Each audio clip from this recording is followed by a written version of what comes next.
je vais vous montrer ces gens-là, les bien-pensants, les woke, les gauches, les machins, les trucs, à quel point ils ont été propagandisés, manipulés, brainwashés, cerveau lavagé, ou appelle ça comme tu veux, pour croire qu'ils sont dans le camp du bien tout en faisant les pires choses qu'un humain peut faire.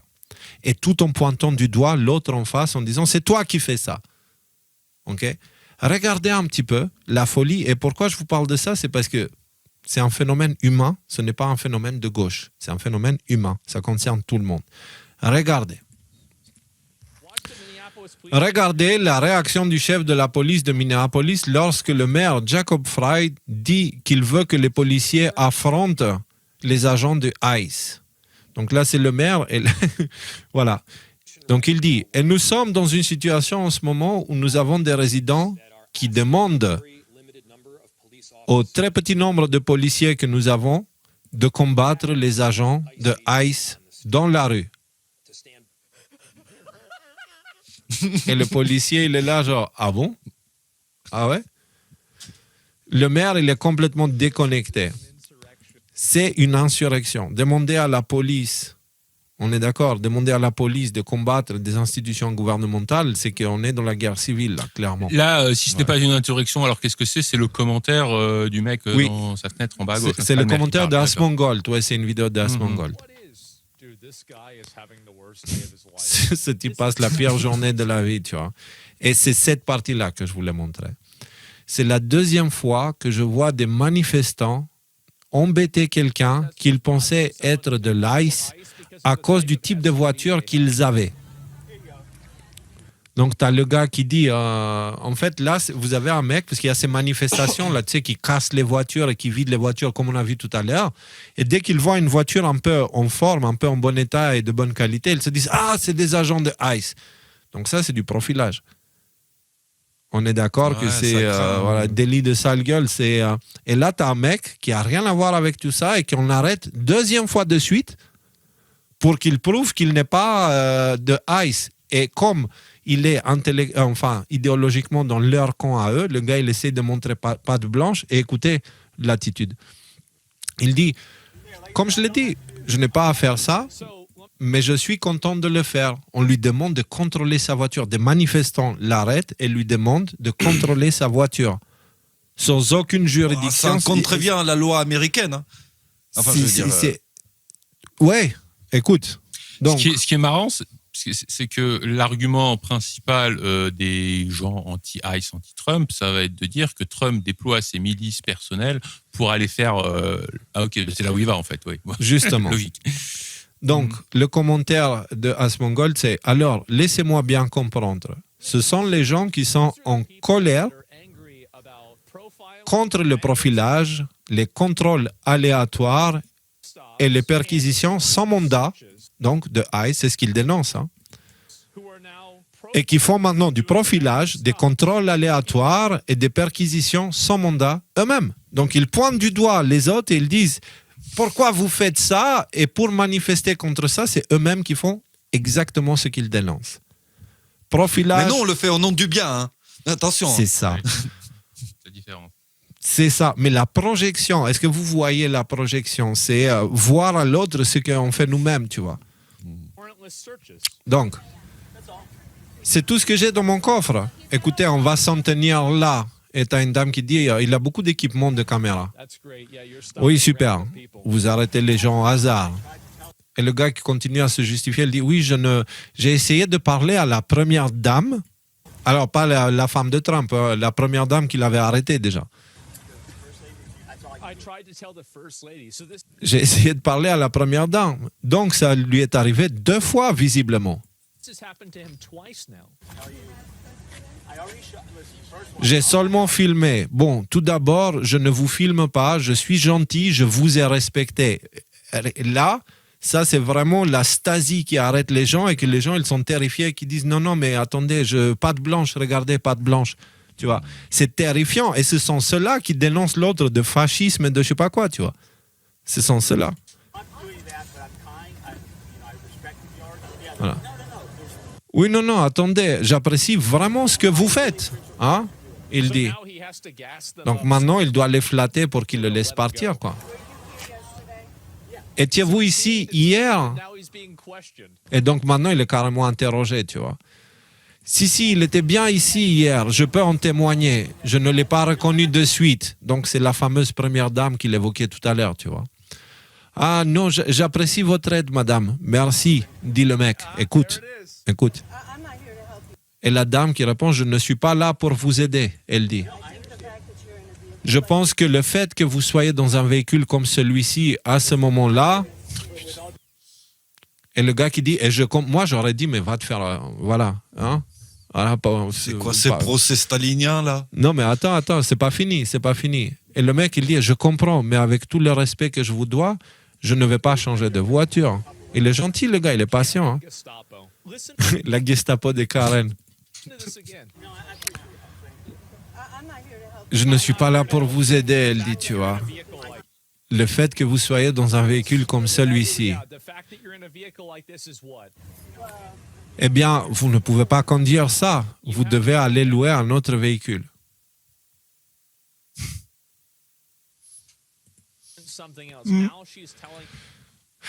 Il n'y a pas autre chose à regarder. C'était tout ce qu'il y avait à prendre de cette histoire-là. Donc, pour bien comprendre, vous avez ici des gens qui manifestent contre la violence de Trump avec cette institution étatique qui s'appelle ICE, qui est censée aller checker les fraudes des immigrants, etc., etc. Et il reproche à ces groupes de faire du profilage, d'arrêter les gens sans mandat, et de les interroger sans mandat et tout.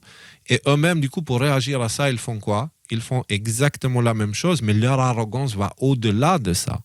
C'est qu'ils sont tellement dans la bien-pensance et on est dans le camp du bien qu'ils vont aller jusqu'à dire aux gens qu'est-ce qu'ils peuvent conduire ou pas comme voiture.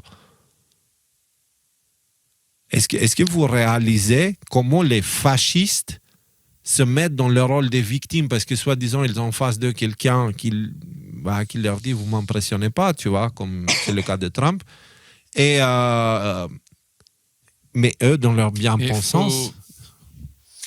Faut bien voir qu'en fait, cette bien-pensance, elle est très, très alimentée, notamment par Hollywood encore, avec le peu d'influence qu'ils ont encore. C'est dommage, elle aurait été pertinente dans le cadre de cet échange-là. Mais il y a une vidéo qui est sortie hier ou avant-hier, on voit Mark Ruffalo. Vous voyez qui c'est Mark Ruffalo? C'est cet acteur qui fait notamment Hulk dans les Avengers. Hulk, là, voilà. Ouais. Donc, il fait Hulk dans les Avengers, où il a son petit pins, là. Alors, tiens, déjà, ça vient avec un pins.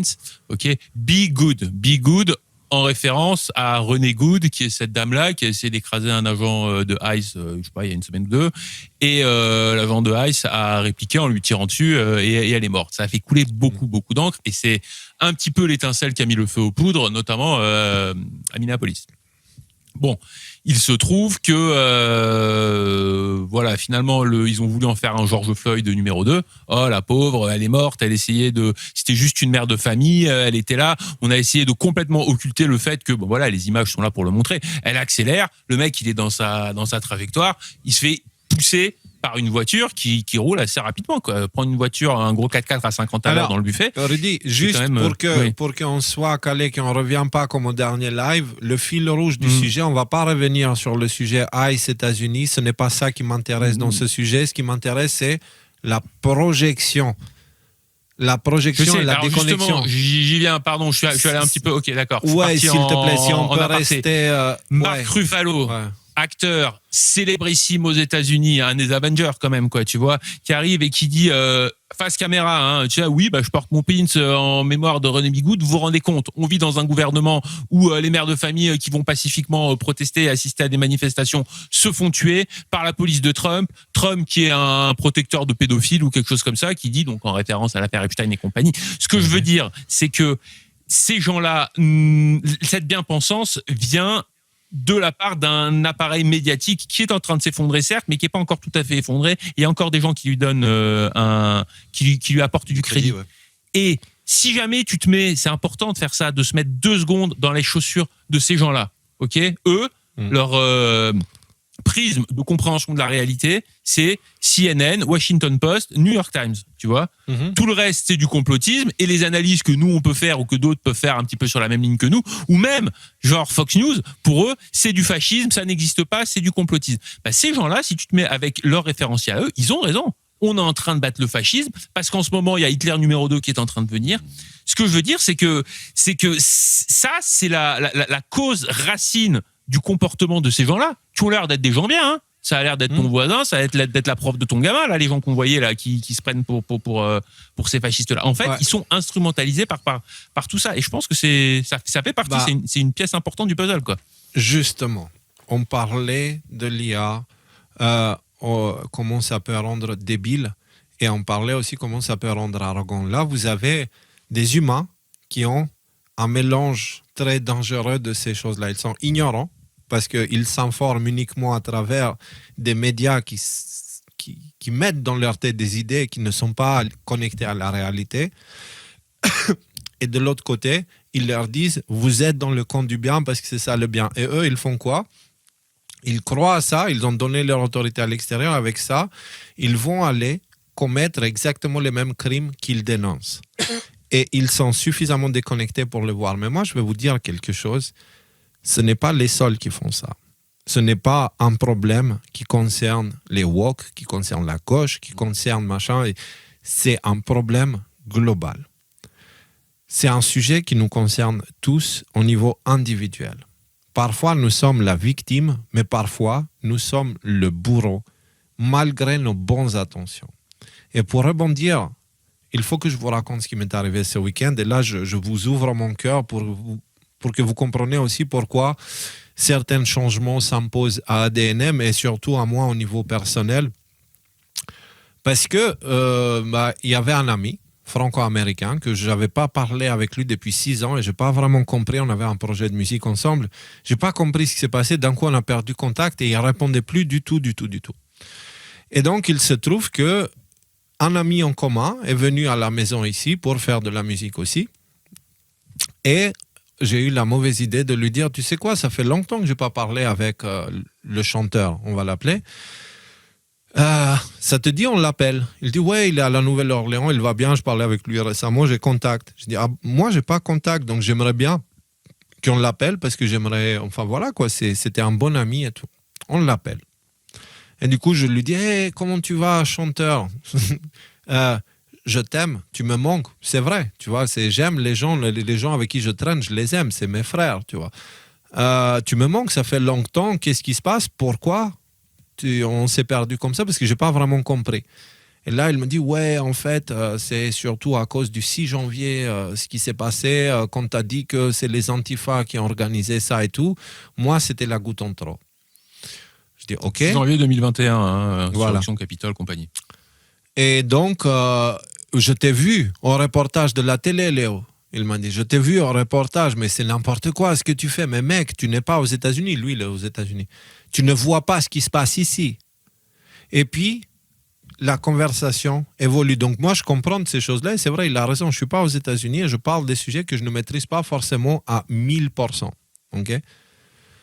Cela dit, ce n'est pas parce qu'on est en endroit qu'on comprend mieux. Hein, parce que les Américains eux-mêmes, ils sont un peu complètement à l'ouest de ce qui se passe là-bas. Tu vois, c'est... en vrai, hein, on parle des enjeux politiques et civilisationnels, tu vois. Et donc, du coup, on avance dans la conversation et puis je remarque un truc. Je dis, mais en fait, explique-moi, là, qu'est-ce qui ne va pas exactement? Il dit, mais Léo, tu sais, ça me saoule ce côté gourou et puis de toute façon, tu as toujours été un moralisateur et ce qui est chiant avec toi, c'est qu'à chaque fois qu'on t'appelle, eh ben, tu vas bien en fait, tu es lumineux et puis tu as toujours tout compris et que tu vas bien, quoi, tu vois. Et je dis, mais c'est un problème ça, que je vais bien? Il dit, non, mais nous, enfin, tu es comme tout le monde, tu n'es pas différent de tout le monde et puis tu n'as pas d'élection de morale à donner. Parce que la vie, c'est ça, la vie, c'est ça, la vie, c'est ça, la vie, c'est ça. Et là, j'ai eu 1h30 de c'est quoi la vie? De la part de quelqu'un qui me reprochait d'être moralisateur et qui n'avait pas discuté avec moi depuis 6 ans. OK? Donc, cette projection, il le renvoyait vers moi, quelque chose qu'il était en train de faire à ce moment-là. Tu vois? Alors, je vois ça et je me dis, mais je suis vraiment navré que tu penses tout ça. Il est allé aux insultes, il est allé au manque de respect total, tout en disant, ouais, ça serait bien si on boit un verre un jour, à condition que tu fermes ta gueule. C'est presque comme ça qu'il a dit. Donc, j'encaisse ça comme un homme Parce que justement, à force de m'en prendre plein la gueule des journalistes, des merguez, des Reichstadt et des machins et des trucs, je me suis un petit peu fait une carapace. Donc, ce genre de choses ne m'impacte pas vraiment. Mais quand même, c'est un peu frustrant parce que c'est un super chanteur et du coup, cette connerie nous gardait loin l'un de l'autre. On ne pouvait plus faire de la musique. Et donc, du coup, je descends pour manger avec mon ami batteur. Donc, c'était le chanteur et le batteur. Avec mon ami batteur et Isabella. Et je descends. Et j'ai quand même une frustration, tu vois, et elle a besoin de sortir. Et donc, j'explique, mais est-ce que c'est juste là ce qui s'est passé? Est-ce que... Et j'ai mon pote, le batteur, qui était là pendant toute la conversation, qui dit « Bah ouais, Léo, c'est vrai, tu es comme ça, et puis tu imposes aux gens, et tu es comme ça, machin, truc, tu fais comme ci, comme ça. » Et je dis « Mais non, en fait, c'est toi-même, tu me dis que dans le passé, j'aurais pu être comme ça, j'aurais pu être un petit peu, tu sais, complotiste, un petit peu prosélytiste du complotisme, mais c'était il y a 10-15 ans. Toi-même, tu me dis que j'ai énormément changé, j'ai évolué sur ça. Pourquoi maintenant tu me dis que je suis comme ça? Elle dit non, mais maintenant tu n'es plus, mais tu étais comme ça. Et puis du coup, et en fait, j'ai remarqué un truc, c'est qu'avec le batteur, j'avais le même problème. À chaque fois que je lui parlais avec un amour fraternel, pour lui dire, mon frère, la direction que tu as choisie n'est peut-être pas forcément la meilleure. Ce n'est pas dit avec jugement ou quoi que ce soit, c'est dit comme un frère qui se préoccupe de l'autre, tu vois. Et bien, quand je disais autre chose que « Ah, t'es super, t'es gentil, t'es très bon batteur, t'es ci, t'es ça », ça lui plaisait. Dès que je disais quelque chose qui le forçait de sortir de la zone de confort, il me sortait l'argument de gourou. Et en fait, qu'est-ce que j'ai compris là, dans cette histoire-là? C'est pareil, c'est que lui, c'est quelqu'un qui n'a pas évolué à travers le temps. Ça fait 15 ans, il est dans la même position. Tu vois, ce qui a changé, c'est peut-être son compte en banque, mais par contre, humainement, c'est la même chose et donc, son problème à lui, c'est l'évolution. OK? Et donc, du coup, ça fait quoi? Il me voit, il me dit que j'évolue, mais par contre, dans nos interactions, il ne me permet pas d'avoir évolué. Il me parle toujours comme si j'étais encore le connard d'il y a 10 ans, qui n'était pas si mauvais que ça au final, mais qui a des formes. Est-ce que vous comprenez ce que j'essaie de te dire? Oui. Dans les deux cas, vous avez des gens qui font exactement ce qu'ils me pointent du doigt pour me mettre ça sur le dos. Je ne sais pas comment le dire. Ils projettent sur moi ce qu'ils font. Ils sont incapables d'aimer leur prochain. Ils sont incapables d'aller bien. C'est de ma faute, du coup, parce que quand moi je fais bien, ils le prennent comme un signe de je leur frotte mon bonheur dans la gueule, tu vois. Alors que ce n'est pas ça que je fais. Je suis juste moi-même. Je lui ai dit à la femme, mais mec, qu'est-ce que tu veux tu veux que je te dise que j'ai des hémorroïdes, que j'ai un problème de concentration, que ça va te rendre plus heureux si je te dis ça? Tu veux que j'aille pas bien? Et en fait, c'est là où j'ai compris qu'est-ce qui connectait ces deux personnes. Je vais jusqu'au bout et après on discute. Ce qui connecte ces deux personnes, c'est l'amertume. Les deux sont extrêmement amers. Les deux vivent dans des grandes villes. Ils ont vécu, le gars en question, c'est le gars que je vous ai dit, il a fait une photo de passants, et ils ont sorti les AK-47, tu vois, et puis après il a trouvé son voisin au sous-sol. Et l'autre, il a vécu aussi des trahisons de la part des proches, et ils ont choisi le chemin de l'amertume. Et il y a un moment où ça m'a frappé. J'ai vécu une vie, tu sais, où je suis né en camp de concentration d'une certaine façon, grandi avec tout, tu sais, l'Albanie c'était un camp de concentration à ciel ouvert, globalement dans un pays où la justice domine, où les crimes comme ci, comme ça. J'ai grandi dans la pauvreté, je me suis pris le racisme dans la gueule depuis que je suis jeune. Je veux dire, au niveau injustice, bordel, j'en ai connu un paquet. Mais mon approche a toujours été, ce qui ne me tue pas me rend plus fort. C'était des leçons, tu vois. C'était des leçons. Et je remarque que de l'autre côté, on peut avoir cette réaction de « je suis victime ». Et donc du coup, moi, tout le long de ma vie, j'ai cumulé des leçons. Alors que eux, au long de leur vie, ils ont cumulé des excuses, des justifications. Vous comprenez? Et j'ai compris. Et pourquoi j'en parle? Parce que c'est un truc, j'ai remarqué à tout de suite à quel point c'est un sujet universel. Quand on vit la vie, en prenant tout comme des traumatismes, okay, on finit par devenir un être amer qui, la finalité, c'est de devenir carrément misanthrope, c'est-à-dire de ne plus être capable de supporter le bonheur. Pas seulement de l'avoir, mais de le supporter quand quelqu'un d'autre l'a. Et quand ce quelqu'un d'autre est capable d'être heureux, même s'il n'a pas toutes les choses qu'on imagine qui nous rendent heureux, on a besoin de le détruire. Vous comprenez? Concrètement, ce qu'il me disait le chanteur, c'est que Léon, non, moi je ne peux pas te voir heureux, il faut que tu redescendes parce que tu me mets face à ma propre misère, face à mon propre manque de foi. Et donc ça veut dire que... Ouais. C'est l'élément essentiel, en fait. L'image que tu as choisie, elle est très bien choisie, c'est-à-dire le miroir. En fait, le miroir dans cette histoire, c'est toi. Parce que quand tu es entouré de gens qui disent « Ouais, t'as raison, le monde, c'est de la merde, c'est pourri, tout est dégueulasse, et puis ça, c'est injuste, et tout ça, machin, tout ça. » On est bien, tu vois. On est les pieds dans la merde, mais comme tout le monde a les pieds dans la merde, on est bien. Quand tu vois quelqu'un qui est en train de voltiger, de papillonner au-dessus de toi, là, dans les feuilles d'arbre, dans les fleurs et dans les trucs comme ça, là, on dit « Mais lui, là, mais qu'est-ce qu'il fait ?» En gros, tu es le miroir qui leur renvoie à l'image qu'il pourrait en être autrement. Mais ça nécessiterait de travailler sur soi, ça nécessiterait de prendre des décisions qui vont contre son propre confort, contre les propres choix qu'on a pu faire dans sa vie de manière peut-être un peu... Surtout. Oui. C'est une question de responsabilité de son propre bonheur ou de son propre malheur, quoi, déjà, à commencer par ça. Et c'est vrai que ça, c'est ce que tu décris, c'est un phénomène qui est vraiment difficile quand... Tu sais, moi aussi, j'ai eu un chemin, on va dire, ces 15 dernières années. J'ai changé de pays à plusieurs reprises. J'ai vécu ici, j'ai vécu là, j'ai changé de boulot, j'ai changé de carrière, j'ai écrit des bouquins, j'ai fait toute cette aventure des décodeurs avec vous.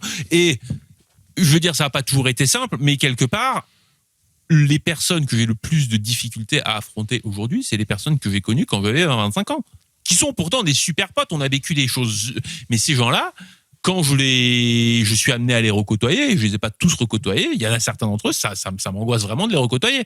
Parce qu'ils vont me remettre dans les bottes de la personne que j'étais il y a 20 ans, tu vois. En plus, en se mettant à 8 contre 1, pour bien te dire, en fait, t'es un connard, t'as tort, ceci, cela. Donc, en fait, voilà, cette évolution, c'est quelque chose qui est très dérangeant pour les gens qui sont restés un petit peu en arrière et qui n'ont pas avancé autant que toi. Et là, on met le doigt sur quelque chose, Rudy, parce que c'est un des sujets que je voulais en parler, que j'avais oublié, mais que tu ramènes à la table, c'est le fameux pardon. Le fait de garder quelqu'un dans son passé, d'empêcher d'évoluer comme ça, c'est un manque de pardon clair. C'est-à-dire qu'on n'accepte pas l'évolution de l'autre, on le considère toujours de la même façon, peu importe ce qu'il fait. Et ça, c'est un comportement toxique parce que c'est l'équivalent d'avoir un héroïnomane qui décide d'arrêter et d'avoir son environnement qui lui dit hey, tu te rappelles quand tu prenais la drogue, comment c'était cool? Tu te rappelles quand tu prenais de la drogue, comment c'est comme si... Et il essaie, ou comment tu as pu être con, et puis ils le font culpabiliser. Et à force de le faire, il le repousse à plonger. Tu comprends comment c'est un comportement dégueu. Et je ne dis pas que mes deux potes sont méchants. Leurs intentions, elles ne sont pas mauvaises. C'est juste qu'ils sont inconscients et incapables de comprendre qu'ils étaient en train de projeter à moi ce qu'eux faisaient eux-mêmes. Le moralisateur de c'est quoi la vie, moi cette fois j'ai rien dit. J'ai rien dit. Par contre, j'ai eu le droit à 1h30 de la part d'un et 40 minutes de la part de l'autre à m'expliquer c'est quoi la vie, comment on devrait se comporter, même comment couper le pain, tu vois. Et à un moment donné, j'étais là, genre je dis ouais, peut-être, mais au lieu de me dire c'est eux, etc., je me suis dit mais est-ce que moi je fais ça? Bien sûr que moi je fais ça aussi. On le fait tous. Et c'est pour ça que j'ai commencé vraiment à réfléchir en profondeur à ce qu'on est en train de faire là. À quoi on sert exactement? Parce que le fait de parler d'actualité, ceux qui vivent la réalité comme des traumatismes et pas des leçons, on est en train de leur donner une tonne d'excuses et une tonne d'arguments d'aller pourrir la gueule des autres, tu vois. Ceux, en revanche, qui prennent la vie comme des leçons, bon, eux, ils peuvent apprendre, mais malheureusement, c'est le nombre de ceux qui voient la vie comme des enseignements, tu sais, comme une suite d'enseignements, ils ne sont pas très nombreux. Et donc, du coup, ce que j'aimerais, ce que je me suis dit, c'est qu'à partir de là, je ne peux plus continuer à faire de l'actualité bêtement, juste à dire, ah voilà, ça s'est passé comme ça s'est passé... Je pense qu'on est entré dans cette ère où on a besoin d'apprendre nos fonctionnements, les fonctionnements cognitifs qui font que... Parce que, bordel de merde, cette histoire a montré un truc, c'est que l'ennemi de l'humanité, c'est l'humain inconscient. L'humain inconscient est à l'origine de tous les problèmes de l'humanité aujourd'hui. Et donc, en tant qu'humain inconscient, on a besoin de s'élever. Premièrement, on a besoin de pardonner les autres et de leur permettre d'évoluer, de ne pas faire cette erreur de leur frotter dans la gueule comment ils étaient il y a 10 ans tout le temps. Il faut qu'on leur permette. Mais pour ça, il faut qu'on comprenne comment on fonctionne. Vous savez, avec ces histoires, j'ai dit tout à l'heure que j'ai eu accès à quelques connaissances de Fromac assez avancées. Vous savez comment ces gens-là perçoivent la vie? D'une façon complètement différente de la nôtre. Et leur obsession, c'est de contrôler les pensées, les émotions, les actes. Ce qui est une bonne chose. Les leurs.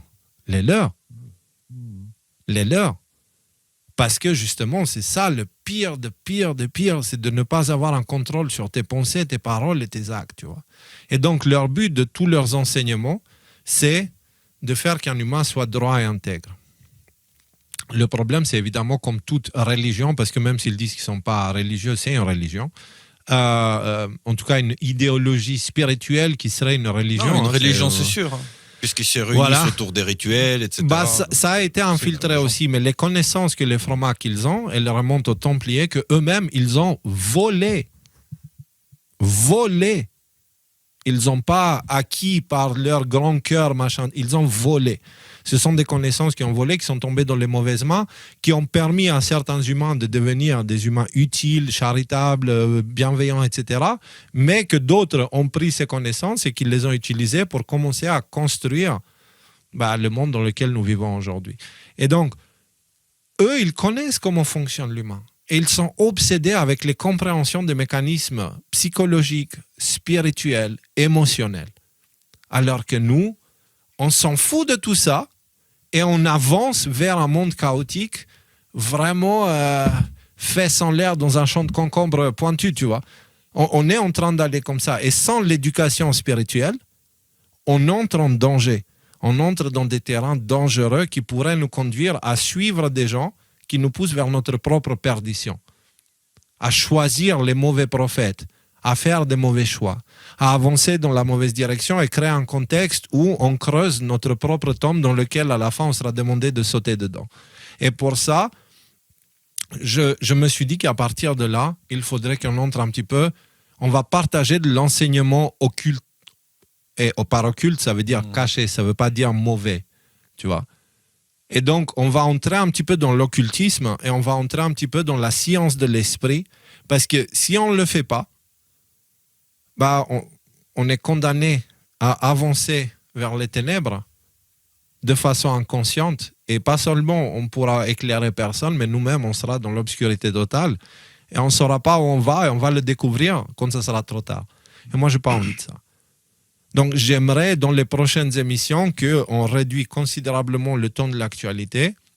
Et les gars, je vous demande votre aide et Thierry aussi, parce qu'on a dit ça quelques fois, mais là, il faut. Là, on entre dans c'est le territoire des oliviers, tu vois, les deux fameux. C'est l'heure, c'est le moment. On doit commencer à parler des sujets qui nous permettent de prendre conscience de notre propre inconscience afin que nous puissions nous élever. Et ça, on va le faire en volant la connaissance des voleurs. Voilà. OK? Donc, c'est... Comment t'as un plan parce que moi, la connaissance ésotérique, je suis très intéressé pour en parler, mais je suis pas du tout, j'ai rien à renseigner à qui que ce soit. Justement, moi, je vais apprendre, en fait, quoi. Je vais vous proposer des choses au niveau du symbolisme. Tu vois, juste l'aigle à deux têtes. OK? L'aigle à deux têtes, le fameux aigle à héraldique, ouais. Tête, je sais pas. Symbole de Tchernobyl, si je dis pas de bêtises. Non, mais la Russie, l'Allemagne. Il est partout. Le fameux, surtout. Ah zut. Personne ne comprend mes blagues. Faites aucun effort, les gars. C'est pas grave. Non, là, pardon, mais là, je suis concentré. Alors, ouvrir l'image dans un nouvel onglet. Tu vois, lui, là. OK? Qu'est-ce que c'est que cet aigle à deux têtes? C'est aussi dans le drapeau albanais, tu vois. Alors, déjà, c'est l'aigle. Clairvoyance. Okay? Les gens qui utilisent ce symbole de façon consciente, qu'est-ce qu'ils te disent avec ça? C'est l'aigle, donc ils ont le point de vue de l'aigle. Donc déjà, c'est un point de vue qui voit le monde d'au-dessus. Ils sont connectés plus au spirituel qu'au matériel. Okay? Et les deux têtes, c'est le passé et le futur. Ils ont un contrôle sur le passé et le futur. Parce que ce sont les deux, tu sais, c'est Prométhée et Épiméthée.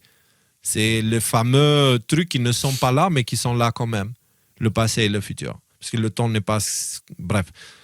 Et donc, pourquoi les deux têtes forment un seul corps? C'est parce qu'il t'explique, c'est l'unité. Il faut que nous puissions connecter et unir la dualité dans un seul point de vue cohérent. Parce que la dualité en elle-même, elle split et elle crée des guerres. Là, on a pris les deux têtes, les dualités, et on les a mis dans un seul corps. Vous comprenez? Pourquoi les ailes? Parce qu'ils ont de la hauteur. C'est un symbole. Tu vois, c'est un aigle. Il est en hauteur. Il a des ailes. Il survole. Pourquoi un aigle? C'est aussi le roi des cieux. Dans ce cas précis, il a une couronne qui montre aussi l'aspect royal. OK? Par exemple, c'est que quand tu as la conscience unie loin de la dualité, ça te donne une couronne. Et ça veut dire que tu as autorité sur la dualité. Et chez les Fromac, par exemple, cet aigle à deux têtes avec la couronne, il est posé sur une épée. Et sur l'épée, il y a écrit Ordo Apkao. Le fameux Ordo Apkao, okay, ça ne veut pas dire qu'on va pousser le monde vers le chaos pour sortir l'ordre, parce que ça, c'est un processus naturel, qu'ils n'ont pas besoin de le provoquer, ça se fait naturellement. Il te parle plutôt du fameux X, enfin 0 égale X moins X. C'est-à-dire que notre nature en tant qu'être humain, la réalité elle-même, nous la créons. Okay? Et nous créons cette réalité à partir d'un chaos dans lequel se trouve tout le potentiel de l'existence. Et le but de la conscience unifiée, c'est d'emmener de l'ordre à partir du chaos. Okay? C'est ça que ça veut dire. L'ordre à chaos, c'est le 0 égale X moins X. Si tu fais 0 égale X... C'est exactement le début de la Bible, en fait. C'est les premiers versets de la Genèse, en fait. Il y avait le tohu-bohu, il n'y avait rien, c'était le bordel. Et puis d'un coup, d'un seul, il y a la lumière qui a émergé, il y a la récréation qui a émergé, des choses comme ça. Donc, et donc, ces choses-là, la raison pour laquelle elles ont été passées dans le domaine de l'occulte, c'est très simple. C'est parce qu'elles donnent pouvoir à celui qui les comprend. Quel genre de pouvoir? Pas un pouvoir au monde extérieur, un pouvoir sur soi. Parce qu'il faut comprendre que la seule chose qu'on peut contrôler, c'est nos pensées, nos paroles et nos actes. C'est tout. Alors, le grand secret, c'est que nos pensées, nos paroles et nos actes génèrent la réalité. Et donc, ça veut dire que si on est capable, nous, d'aligner nos pensées, nos paroles et nos actes individuellement, on peut faire ce que le Christ appelait marcher sur les eaux, même en plein milieu d'une tempête. Donc, si le Titanic coule, on pourra rentrer à la maison à pied. Vous comprenez la métaphore? Et donc, c'est pour ça que c'est super important parce qu'on est en train d'entrer dans cette phase où il faut qu'on apprenne à marcher sur l'eau. L'eau, c'est le monde des pensées, tu vois. Et le monde des pensées, il est chaotique maintenant, c'est la tempête. OK? C'est les eaux d'en bas. Vous vous rappelez l'éther qui était l'équivalent de l'eau pour les poissons? L'éther, c'est pour les humains, ce que l'eau, c'est pour les poissons, tu vois. Il est là, mais on ne peut pas l'observer. Mais il est là, il est à la base de tout. Et quand il te dit qu'il faut marcher sur les eaux, c'est parce qu'aujourd'hui, le monde des pensées, il est tellement pollué par des idéologies, par des fausses croyances, par des religions malsaines, par toutes sortes de choses, tu vois. Et c'est pollué. Ça peut pas être cohérent. Il n'y a aucune cohérence. C'est le chaos. Mais nous, il faut qu'on soit capable de trouver une cohérence dans tout ça. Et je peux vous garantir que si on ne commence pas à s'intéresser sérieusement à ce genre de sujet, il n'y a pas de bouée de sauvetage dans ce Titanic. Il n'y a pas vraiment de bouée de sauvetage. Il faut que chacun de nous puisse comprendre que ça dépend de lui-même. S'il va traverser la tempête ou pas au monde extérieur. Et c'est pour ça que moi, j'aimerais qu'on explore ensemble parce que moi, j'en ai besoin. J'ai besoin d'aller explorer de ce côté-là. Il se trouve que j'ai accès à certaines choses maintenant que je n'avais pas avant et qui arrivent au bon moment et qu'on peut faire, qui vont nous permettre de nous enrichir. Tu vois, on va explorer les croyances rosicruciennes, les Fromac, les Illuminati, même les satanistes, si on jette un coup d'œil de leur côté. Tu sais, parce que le problème du satanisme, c'est quoi? C'est que c'est juste un aspect de la réalité qui ignore l'autre aspect de la réalité. Du coup, c'est incomplet. Et quand c'est incomplet, c'est une intelligence corrompue qui n'est pas viable. Mais les lucifériens, c'est la même chose. C'est l'exact c'est comme opposé. Les pensées sans acte et les actes sans pensée. Parfait, Nico. Voilà, c'est ça. Et ni l'un ni l'autre est bon. Donc, oui, Nico, tu voulais dire, pardon, parce que je... Ah non, mais attends, mais je sais pas, est-ce que tu as fini un peu ta présentation? Parce que J'ai fini fou, mon annonce. J'ai fini mon annonce. En fait, c'est tout à fait logique qu'on aille là-dedans, tout simplement. Si on prend le tout premier live d'Y-Files qui parlait de la dualité onde-corpuscule, ensuite on avait traversé des rêves conscients. Rien que ces lives-ci, elle a commencé par l'info du CDC pour dire dans quel monde on vit. Il y a une phrase qui est sortie. Si on reconnaît quelque chose, si on met la lumière sur quelque chose, on peut enfin trouver des solutions. On a parlé de l'autisme. C'est ça. Et voilà, c'est pour ça qu'on parle de la science occulte et toutes ces choses comme ça. Il est fondamental de regarder quelque chose afin de pouvoir interagir avec. Mais le regarder d'une manière authentique. C'est-à-dire donc de mettre la projection de la lumière sur lui, quoi. Pour pouvoir le regarder, il faut qu'il y ait de la lumière. Et en fait, mais bien sûr. Et dans tous les aspects de notre existence, même les traumatismes, les seuls traumatismes qu'on garde, c'est ceux qu'on refuse de regarder. Parce que quand on les a regardés et quand on les a à nouveau réexplorés, etc., des années plus tard, à un moment donné, on arrive à faire la paix avec eux. Mais quand on les a stockés quelque part dans un endroit où on a peur d'ouvrir parce qu'il fait noir, c'est là où ils agissent toujours sur nous, parce qu'ils sont toujours dans l'obscurité. Ouais, mais justement, là où je voulais revenir, je vais revenir sur ce que je viens de dire à l'instant. Il y a un timing qui est approprié pour ça. Ce que je veux dire, c'est que si tu regardes, tu peux le regarder très près. Si jamais il n'y a pas de lumière et que tu es au fond de la cave, tu vas rien voir, en fait. Et le timing qu'on a, en fait, moi, ce que ça m'évoque, tout ça, c'est que on a de la lumière qui est foutue partout. Toi-même, tu le disais, Nico, tout à l'heure, avec Trump sur le Groenland, machin, tout ça. C'est-à-dire, au moins, il a le mérite d'être 100% honnête dans ses intentions. Voilà, c'est ça qu'on va faire. On va exploiter, on va faire ci, on va faire ça. Donc là, on est dans une phase où il y a de la lumière partout. On peut parler de l'autisme et des vaccins, ce qui est chose qui, pour quiconque a été un petit peu dans le complotisme Facebook ces 20 dernières années, était rigoureusement impossible avant. Avant, genre, tu parlais dans le vide et personne ne t'écoutait. Après, tu as été censuré. Et maintenant, il y a une porte une ouverture par laquelle il y a un petit faisceau de lumière qui est en train de passer. Et du coup, notre rôle à nous, pas que à nous, à tous les gens qui essaient de réfléchir, de penser un petit peu en dehors de la boîte et de partager le fruit de leur réflexion avec d'autres, c'est justement maintenant qu'il y a de la lumière, d'arriver et de regarder. Parce que autant si tu regardes et qu'il n'y a pas de lumière, ça sert à rien. Autant si tu regardes pas quand il y a de la lumière, ça sert à rien non plus, en fait. Donc, on va dire la tempête, le monde, l'univers, Trump, les anges, ce que tu veux, fais sa part du boulot. Et maintenant, nous, il faut qu'on fasse notre part du boulot en, effectivement, s'intéressant à ça. Je te préviens, Léo, je vais être chiant. Je vais poser des tonnes de questions et je vais les poser plusieurs fois. C'est parfait, c'est génial. Mais ce que tu viens de dire là, c'est exactement ce que j'ai dit à un moment de l'émission. Je dis, Trump, il ouvre une fenêtre. Okay? Ouais. Et c'est à nous de choisir. Et c'est pas parce que Trump ouvre la fenêtre que c'est lui la direction à suivre. Vous comprenez? C'est pas comme ça que ça marche. C'est encore une fois, là, on a la guerre entre deux forces. Okay? Trump représente une part. C'est Godzilla contre King Kong, ce qu'on dit depuis le début. Tu vois, l'instinct reptilien contre l'instinct mammifère. Et il se trouve qu'on est l'un l'autre. Nous sommes un niveau au-dessus. Nous sommes des humains connectés au divin. Nous sommes l'intermédiaire entre la terre et le ciel. Okay? Et on ne peut pas se comporter comme des mammifères parce que c'est l'œil pour œil, dent pour dent, et ça ne marche pas. On ne peut pas se comporter comme des reptiliens parce que c'est chacun pour sa gueule, et ça ne marche pas non plus. Tu vois? Donc, on doit s'élever, mais ça, c'est individuellement qu'on doit le faire.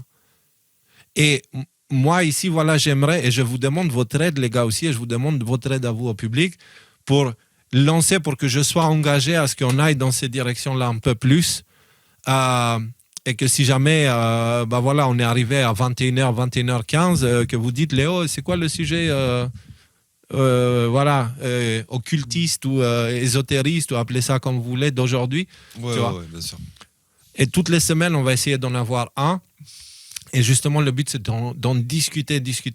Mais encore une fois, j'insiste, la responsabilité de notre survie de la tempête est individuelle. Et à partir de là, moi, j'aimerais prendre ma responsabilité en ce qui me concerne. Je ne suis pas là pour dire à tout le monde, c'est comme ci, c'est comme ça, machin. Je prends une direction, je prends un chemin. Ceux qui veulent me suivre dans ce chemin-là, très bien. Ceux qui ne veulent pas, juste arrêtez de me casser les pieds, je ne vous force à rien. Tu vois. Donc, mes frères, je sais qu'ici, ils veulent ça, parce que ça fait longtemps qu'on en parle et que voilà, c'était une question de temps, d'organisation, d'état d'esprit et tout ça, je pense que je suis au bon état d'esprit de parler de tout ça, tu vois. Et je pense qu'on est tous les trois. Allons-y alors. Donc, à partir de la prochaine non, mais émission... ce qui me fait marrer, c'est que tu vas voir, moi je te le garantis, entre maintenant et vendredi prochain, il va y avoir tellement d'actualités passionnantes que ça va être un énorme challenge de tout compresser en 45 minutes. Mais bon, alors, faut le faire. Comment je le perçois ça? Je le perçois ce que tu es en train de dire, que tu vas voir qu'entre là et la semaine prochaine, la tempête va faire que les vagues de l'eau seront plus hautes. Et moi, je te dis très bien, raison de plus d'apprendre à marcher sur l'eau, tu vois. Parce qu'être dans l'eau, c'est plus viable. Tu vois ce que je veux dire? Donc, après, quelles seront les répercussions? En plus, on a, enfin, je veux dire, si on regarde tous les Y-Files, moi, ce qui me revient, c'est qu'on avait fait des émissions sur les lois naturelles. Ça fait plusieurs fois qu'on fait des tentatives de mettre les deux pieds là-dedans. Après, ça a changé. Ça n'a pas toujours été le cas. Pour X ou Y raison, c'est pas forcément le lieu des étudier ça. Mais ces sujets-là sont passionnants. On avait fait un épisode sur les lois naturelles. C'était un des épisodes que j'avais préféré, moi, dans tous les...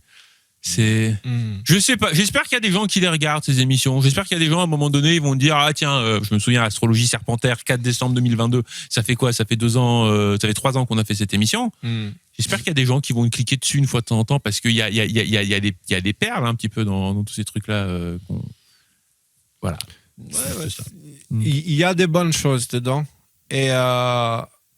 Mais justement, nous, on peut avoir... La seule responsabilité érudite qu'on a, c'est de les faire.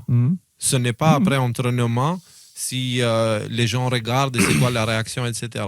C'est encore une fois, si on cherche à faire... Moi, ce que j'ai compris, c'est quand je cherche à faire les choses pour le monde extérieur, ça me revient toujours dans la gueule. Quand je les fais pour m'élever, moi, pas profiter, pas être dans le confort, pas machin, mais pour m'élever, c'est là où ça sert réellement à quelque chose. Et ce sont des vraies richesses que tu ne peux pas mettre des impôts dessus. Tu ne peux pas voler. Tu vois? C'est les fameuses richesses dont parlait le Christ quand il est passé par là, tu vois. Et moi, c'est ces richesses-là qui m'intéressent. Et si ça vous intéresse aussi, vous êtes les bienvenus de continuer. Et on va essayer de rester un peu un pied dans l'actualité, un pied dans l'autre, mais vous allez voir progressivement, il n'y aura plus aucune cohérence dans la réalité. Aucune. Ça deviendra bordélique, ça deviendra flippant, il y aura des choses pour nous faire peur, et si on reste dessus, on aura très peur, sauf que comme ça fait 5 ans, on attend la fin du monde et ça n'arrive pas, ça n'arrivera pas non plus. Vous comprenez? On va avancer comme ça à une vitesse qu'on va pouvoir progresser à condition qu'on soit conscient de ce qu'on doit faire. Et pour moi, on doit s'élever, aller au-dessus de l'état mammifère et devenir les humains connectés au divin, comme nous sommes censés être, comme on l'a été, comme on ne l'est plus depuis des milliers d'années.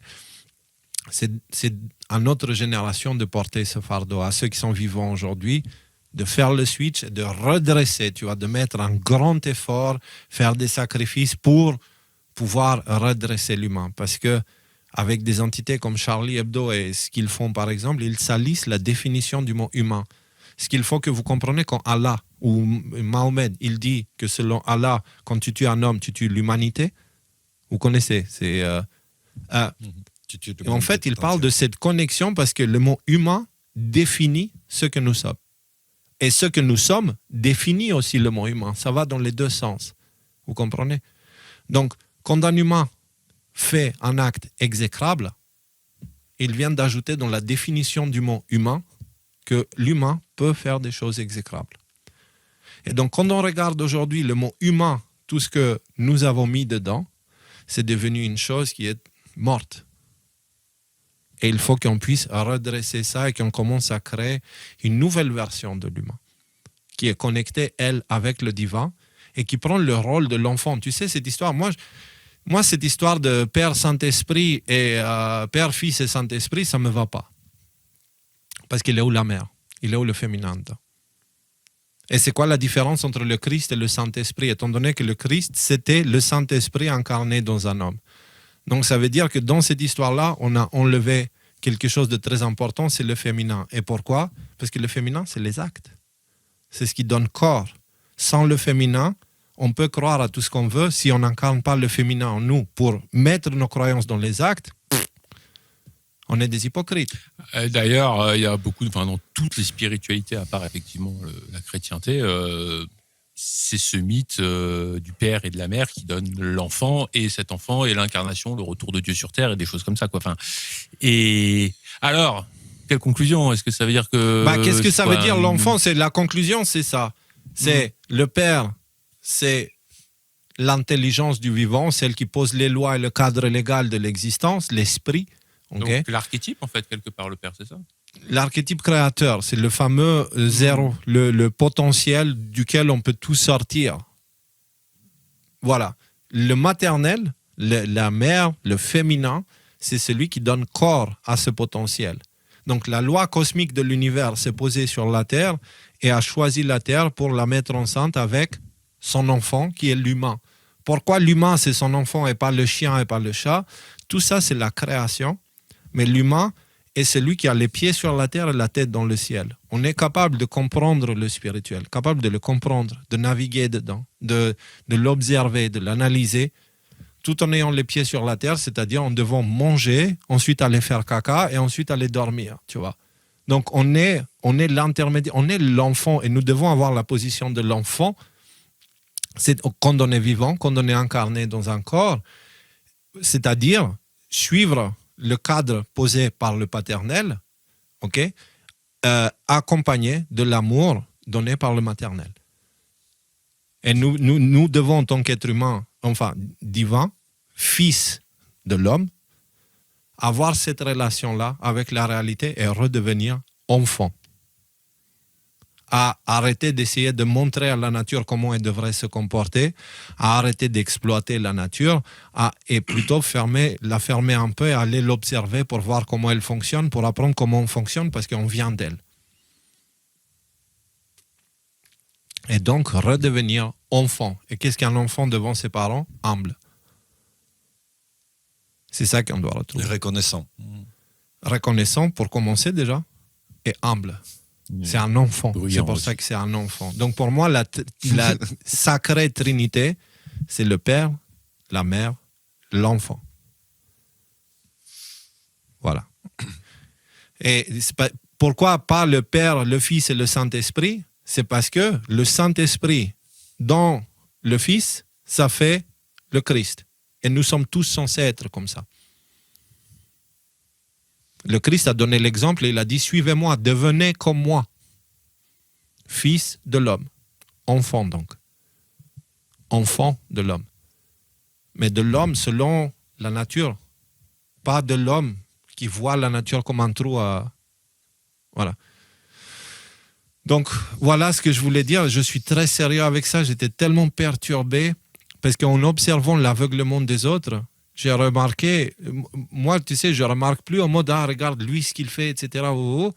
Je me dis, si l'humain peut être aussi aveugle, je peux l'être aussi. Je me remets toujours en question quand je vois ça. Parce que je ne suis pas différent des autres, aucun de nous l'est. Les lois cognitives, les mécanismes cognitifs et tout ça, on partage les mêmes. Donc, voilà. Qu'est-ce que vous en pensez, les gars? Je vous laisse le dernier mot parce que maintenant, je vais mettre la musique et je pense que le temps est venu de... Qu'est-ce que vous pensez de cette annonce que je viens de faire? Je pense que ces sujets sont intéressants, pertinents, comment dire, moi, je suis curieux de participer à ça et vraiment, moi, je me positionne vraiment dans une... C'est mon boulot, ça. L'élève qui est devant et qui pose toutes les questions qui font chier. Donc ça, je pense que je vais m'y plaire dans ce rôle-là et j'aurai du boulot à faire. Donc moi, je suis complètement partant pour faire ça. Donc maintenant, voilà, surprends-nous. Alors, la raison pour laquelle je mets ça dans le sujet, juste après le sujet qu'on a évoqué avant, c'est que la façon que je vais m'exprimer dans tout ça, et il faut garder cet extrait, Thierry note le timecode, la façon que vous devriez aborder ça, c'est celle d'un grand frère, enfin, de celle d'un frère qui vous aime. Okay? Ce n'est pas de celui qui a tout compris et qui veut expliquer au monde comment il est. C'est juste un frère qui essaye de faire au mieux pour ne pas être mauvais, pas pour être bon, mais pour ne pas être mauvais, et qui partage ça avec vous par amour. Tu vois, parce que le problème, c'est quand tu dis aux gens, par exemple, quand je dis à quelqu'un, manger de la viande, c'est pas une bonne idée, hop, tout de suite, sur le cheval. Comment ça? Moi, je mange de la viande, et puis si on mangeait pas la viande, notre cerveau n'évoluerait pas, et puis blablabla, et blablabla. Je n'en ai rien à foutre de tout ça. Moi, je te dis ce que je pense, en tant qu'un frère qui t'aime. Ça te va? Prends-le, analyse-le et vois si tu l'acceptes ou pas. Mais après, ça sert à rien de monter sur un cheval et d'essayer de m'expliquer quoi que ce soit, parce que si je parle de ces sujets-là, c'est par expérience à partir de là. C'est justement, ce n'est pas par j'ai envie d'apprendre aux gens comment ils sont et que je n'applique pas. Non, non, je suis entré moi-même dans l'école de la vie. Vous comprenez? Donc c'est vraiment comme un frère qui voit un proche en train de partir en vrille. Bah, il a le droit de le dire. Tu sais, j'insiste sur ça parce qu'on vit dans un monde où on te dit ouais mais non, ne dis pas trop, n'interfère pas, tu peux pas interférer dans le choix des autres. C'est un monde arrogant qui dit ça.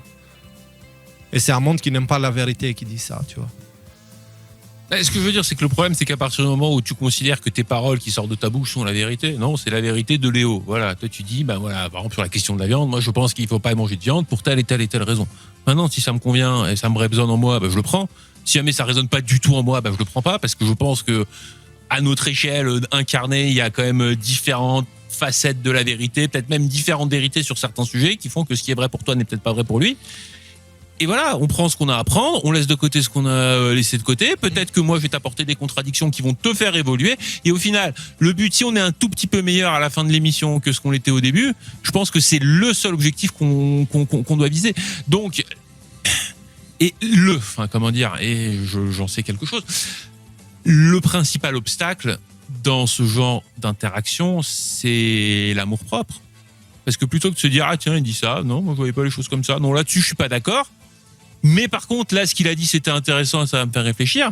Non, tout de suite, on se dit, mais pour qui il se prend celui-là, à croire qu'il peut me donner des leçons, et moi j'ai toujours fait comme ça, et moi dans ma famille, on a mangé de la saucisse au petit déjeuner de père en fille. Et ça, malheureusement, ça n'aboutit à rien.